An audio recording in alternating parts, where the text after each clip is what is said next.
Coming up on your horizon. Well, just walk outside and you know Oklahoma, especially western Oklahoma, has a lot of wind.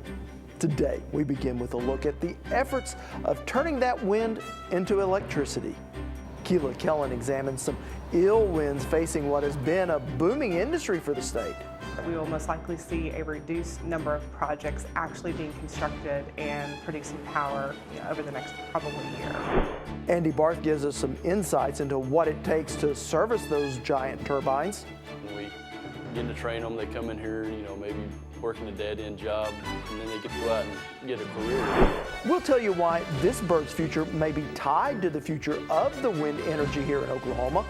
And we wind up the day with our legislative preview for 2013 from a business perspective. Stay with us for Oklahoma Horizon. Oklahoma Horizon is made possible by the Oklahoma Department of Career and Technology Education. Oklahoma's investment in Career Tech provides more than nationally recognized technology education and training. It produces solid financial returns for the state's economic future. Oklahoma Career Tech, elevating our economy. And the Oklahoma Department of Agriculture, Food, and Forestry, helping good people grow good things. And now, from the Career Tech Studios in Stillwater, here's your host, Rob McClendon. Hello everyone, thanks for joining us here on Horizon. Well, advocates of wind power are celebrating the survival of a tax credit many thought dead on arrival. The credit survived the high-stakes debate in Washington over taxes and spending in the so-called fiscal cliff drama that began the new year. Advocates argue that continuing the tax credit is critical to the emerging wind industry that here in Oklahoma has seen tremendous growth, and with that, some growing pains. Joining me now is our Keela Kellen. Well, Rob, wind developers certainly were nervous at the end of last year, but with the extension of the tax credit has allowed them to continue their work with federal aid for at least the next year. Spinning blades of wind turbines have become a common sight across western Oklahoma. Shannon Farrell is an agricultural law specialist and specializes in wind energy. As we saw in the entirety of 2012, the possibility that the tax credit was going to expire, that naturally gets lots of people worried in the industry because that has lots of ripple effects. Lots of people hear about the tax credit and they assume, okay, well, that's going to result in layoffs in the manufacturing sector. And clearly that's true. But that affects the whole pipeline of wind project development. Because of the uncertainty over the tax credit, there was a flurry of activity in 2012 to get the newly built wind farms online before the end of the year. Activity that could slow growth in 2013. That doesn't mean they're not going to be moving projects through pipeline development. It just means that we will most likely see a reduced number of projects actually being constructed and producing power over the next probably year.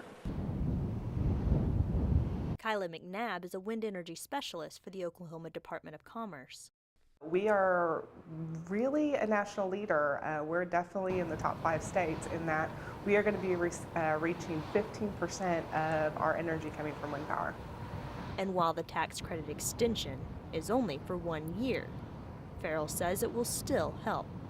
The tax credit has been really important for wind because wind, like most of your other utility industries, is a fairly small margin business. So in many cases, you'll find that a wind energy project is breaking even on their sale of power and that tax credit may actually be providing the profit margin for that. So that's really what's driving the development of those projects. And a lot of things have helped Oklahoma's wind industry grow. I mean, number one, go outside. We've got a wind resource. It's really spectacular compared to other states. But the tax credit still is an important part of that, and we've seen incredible growth in the state as a result of that and several other factors. And with all this growth, turbines are being seen popping up closer to some city limits.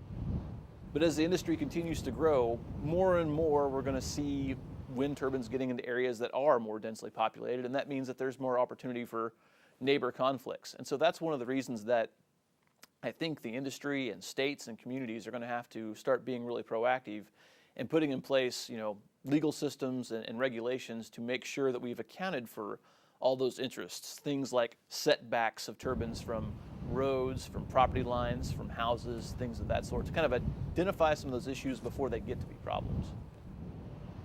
Residents near the town of Piedmont are opposed to the idea of a new wind farm because they fear their homes could lose property value. My concern is, as our property values fall from being near these turbines, our ad valorem taxes will fall. It'll offset whatever we get from having the turbines there. So I don't think it's going to be a long-term benefit at all. And while a common sight across much of rural Oklahoma, urban residents feel that there is a difference when they are erected closer to town. The aesthetic issue, some people like to look at them, some people don't. There are some concerns about noise or about shadow flicker. Whenever the blades pass between you and the sun, you kind of get a blinking effect, so to speak. And in terms of the litigation that we've seen both in Oklahoma and in other states, the aesthetic issues, the view, the shadow flicker, and the noise have been the issues that we've seen the most conflict about.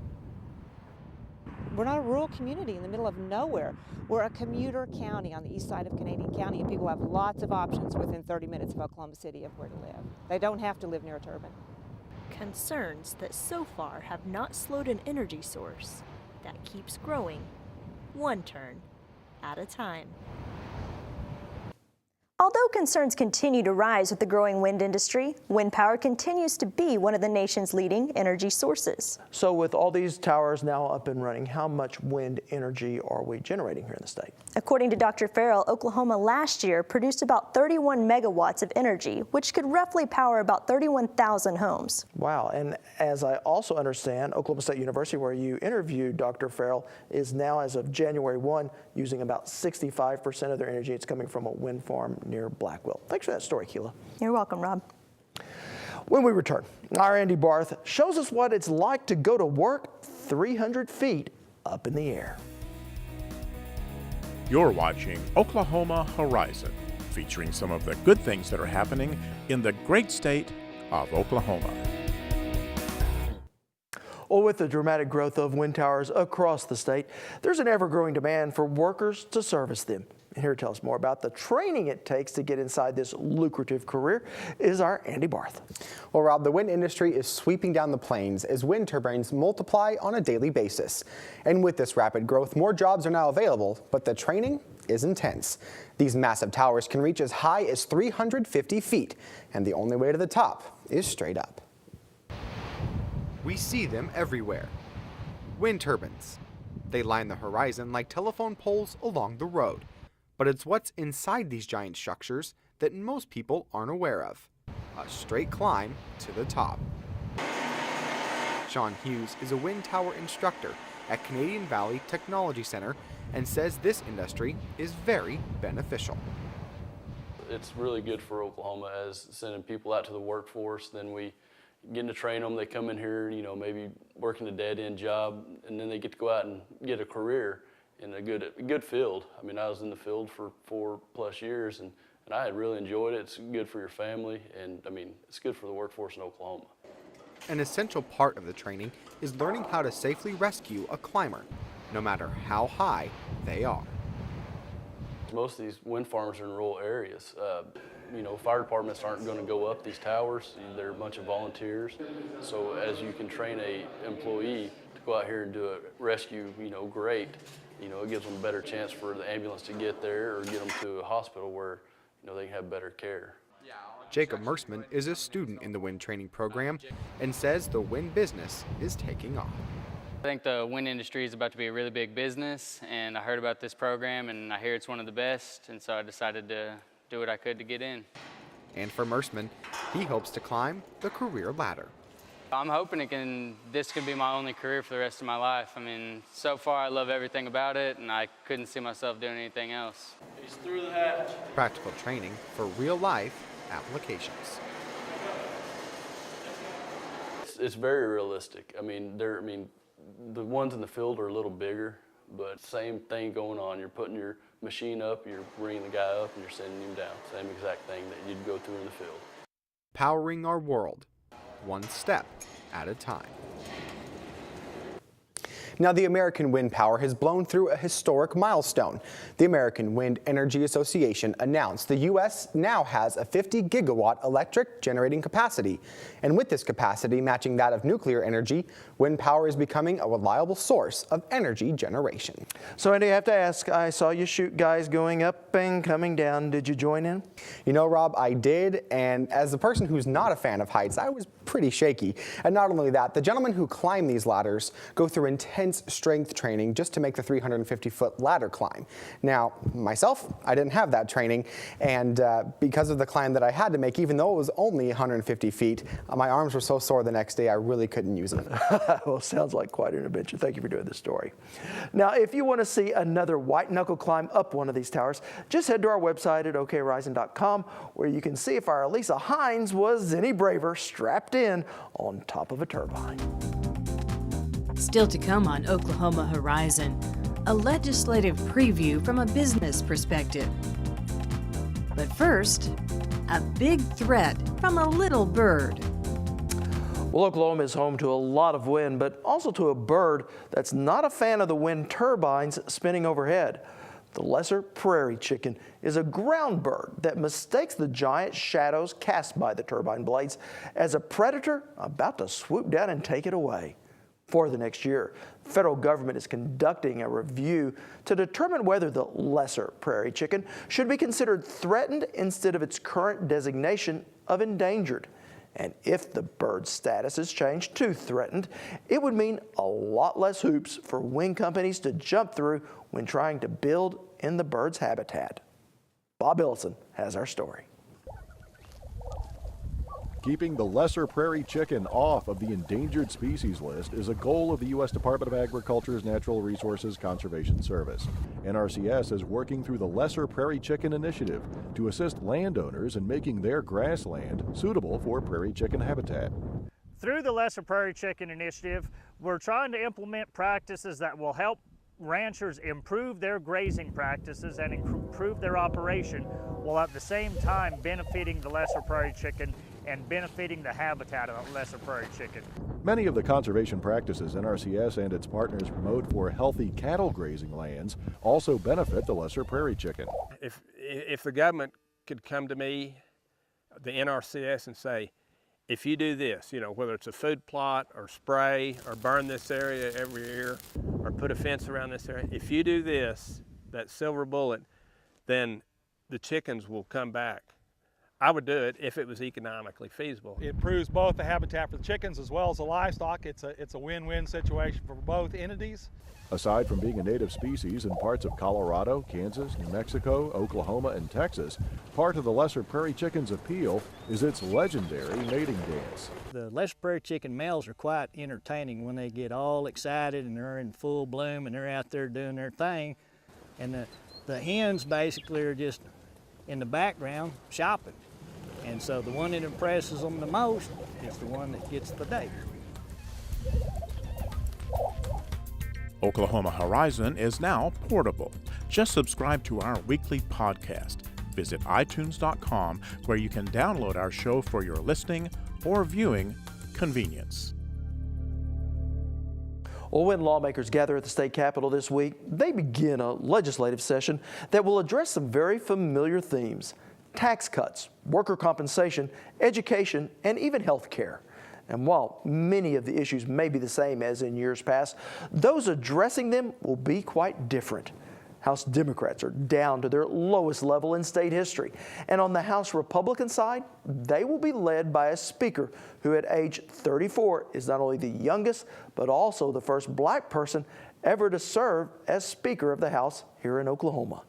Speaker T.W. Shannon, along with the President of the Oklahoma Senate, Brian Bingman, as well as the House Minority Leader Scott Inman and Senate Democrat Tom Ivester, were all in attendance at the State Chamber's legislative preview, where the lawmakers on both sides of the aisle agreed on a number of issues, except one: how do more Oklahomans get health insurance? Last spring, Governor Mary Fallin turned down federal funds that would have expanded Medicaid coverage for the roughly 150,000 uninsured Oklahomans who make too much money to qualify for federal health care help, yet don't make enough to afford health insurance on their own. And while other Republican-led states have chosen to receive the federal help, as of now, Oklahoma Republican leaders are steadfast in refusing the federal dollars, much to the dismay of House Minority Leader Scott Inman, who told a packed audience at the State Chamber event the decision is going to cost Oklahoma hospitals more than $600 million in uncompensated health care costs. You can't say, well, we think the federal government ought to stay out of our lives here, when it was a 14-to-1 match. $1 for every 14. We spent $1 for every 14 the federal government would have given us. We said no to that. But we take $425 million a year for our roads and bridges from the federal government. And I don't think anybody in this state, in this room, or in this state would say, let's give all that money back. We are already a recipient state. We give, for every dollar we give to the federal government, $1.47 comes back to us. So if we're going to be, I guess, genuine in this and say we don't want to cover our uninsured, then we need to give back all of that federal money to where it's just a 1-to-1 match. Of course, that's ridiculous. We had an opportunity with accepting the Medicaid dollars and establishing our own exchange, which Governor Fallin has essentially said, President Obama, come into Oklahoma and do it for us, by refusing to set up our own exchange. But we had an opportunity with accepting that $3.6 billion over the next 7 years to cover the uninsured, to reduce costs for our hospital associations, to reduce costs for our doctors. It would have created an estimated 10,000 jobs. It would have brought in nearly $30 million in new tax revenue. And we say, well, we can't afford the $40 to $100 million extra that it would cost us to cover these folks when this finally takes full effect, and we have to pick up about 90% of the cost. Well, I can tell you now the Insure Oklahoma program would have become essentially redundant. We already have money lined up for that could have been used to cover this, as well as the new tax dollars that would have been made through the creation of those 10,000 jobs. We think that was the smart way to go about it, and my caucus is going to do everything we can to work with the business community who truly believes it was the smart decision to accept it, not reject it, to hopefully convince the governor to change her mind and the legislature to do the same so that we can accept that money and move the state forward. But as you may suspect, the leadership in both the State House and Senate do feel a bit different. Senate President Brian Bigman. We've got to learn in Oklahoma, which I think we've done a pretty darn good job of, is taking care of our own problems. Insure Oklahoma, I think that's something that it's been successful, and we need to look at ways that possibly we can expand that in Oklahoma and trying to deal with the issues at hand, keep them in Oklahoma. What I fundamentally believe is that we cannot wait for the federal government to lead, whether it's in the area of health care, education, public safety. Washington, D.C. has proven that it is either incapable or unwilling to meet the needs and demands that this country requires. If there's going to be reform in this country, it's going to happen at the state capitol. And that's why what we do now, the decisions we make over the next few years are so critically important. And so the idea that we would compare this massive takeover of health care to a core function of government like roads and bridges and infrastructure, I think is asinine. I'm confused. I'm a numbers guy. At the end of the day, you can make arguments that if we accept the Medicaid expansion and accept the money, that the feds may lower the rate at some time in the future, thereby sticking the state. You can say that theoretically, but realistically, it's a 100% match for the first few years, and it's capped. At the most the state would have to pay would be 10%. And you can say, well, they can change that in the future, so let's just don't accept it. I talked to the hospital administrator from Hobart the other day. He said, well, one of the provisions of Obamacare was they're going to lower the Medicare reimbursement rates. And that was supposed to be made up for in the Medicaid expansion. He said the majority of our patients here in Kiowa County at the hospital here are Medicare patients. So if they lower our reimbursement rates to Medicare, we're going to be getting less income, but we don't get the benefit of the Medicaid expansion because the uninsured are still coming in. He said, this is a no-brainer. This is going to hurt our hospital. And while lawmakers may disagree on this issue, in general, they reach consensus on most everything else, especially the need for a well-trained workforce in Oklahoma. If you look at the national average, about 1 in 4 people, 23.5% of people, have a college degree. In Oklahoma, that number drops to about 19.6% based on some estimates. In my quadrant of the state, southwest Oklahoma, that drops to about 16.8%. There is a direct correlation between the number of college graduates that you have and your per capita income. If we want to improve the per capita income of the state of Oklahoma, we have to have a better educated, more educated workforce. Where we have fallen short, I think, is a cultural change across the state and across the nation, in that we have continued to value just being college educated. And while that's important, we need to also celebrate those people who are willing to garner skills that will help them to earn a living and to be ready to be productive citizens the minute they leave our educational systems in the common education system. So you bet it should be a priority, but we need to get out of the mindset that everybody has to go to college or everybody will go to college in order to be successful. It's just not true.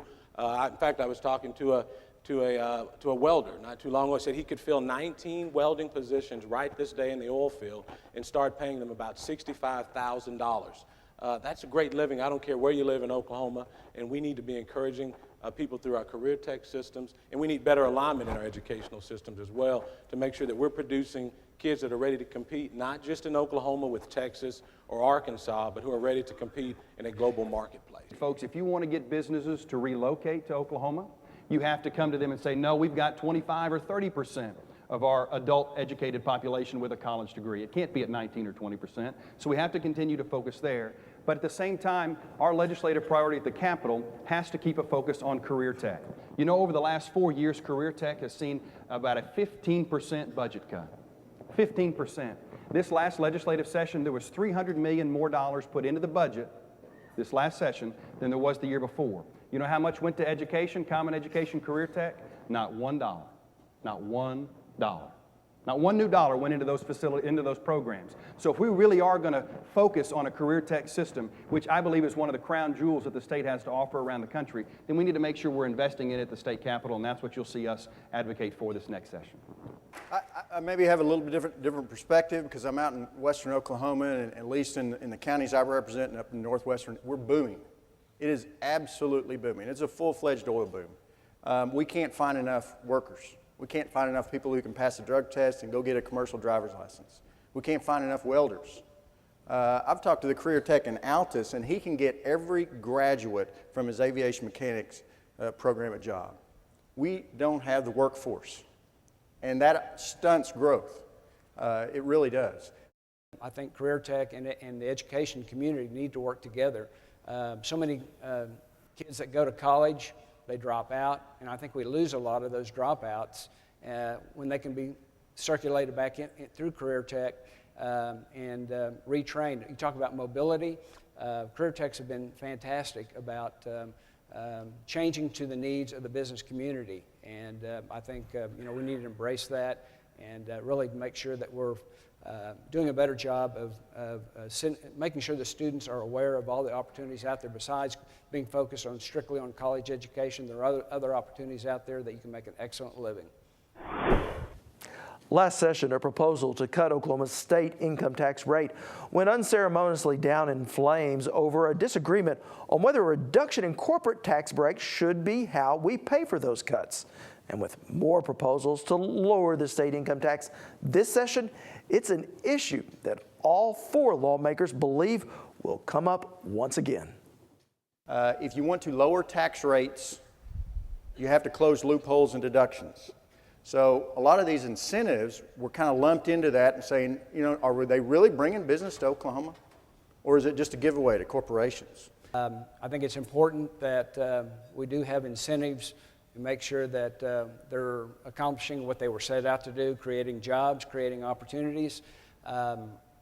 We're competing with other states for new jobs, and don't kid yourself, they've got incentives out there. Also, I think Texas alone, they give out about $19 billion worth of incentives every year. So we've got to be competitive. We're competing in the job market. So again, we need to look at them, make sure that they're doing what they were supposed to do.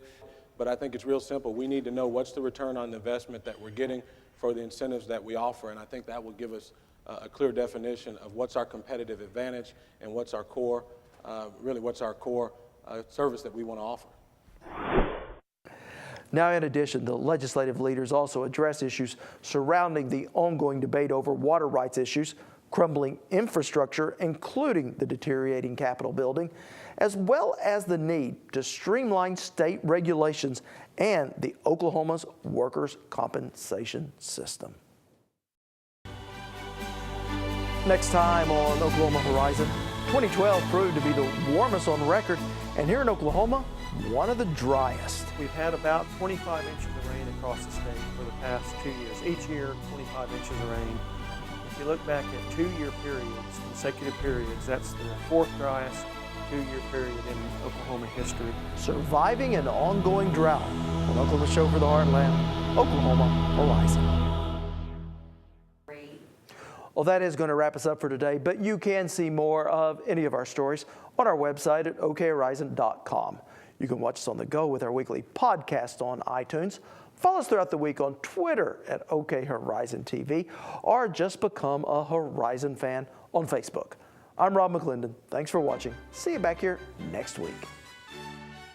Horizon is made possible by the Oklahoma Department of Career and Technology Education and the Oklahoma Department of Agriculture, Food, and Forestry, helping good people grow good things. Thank you for watching Oklahoma Horizon.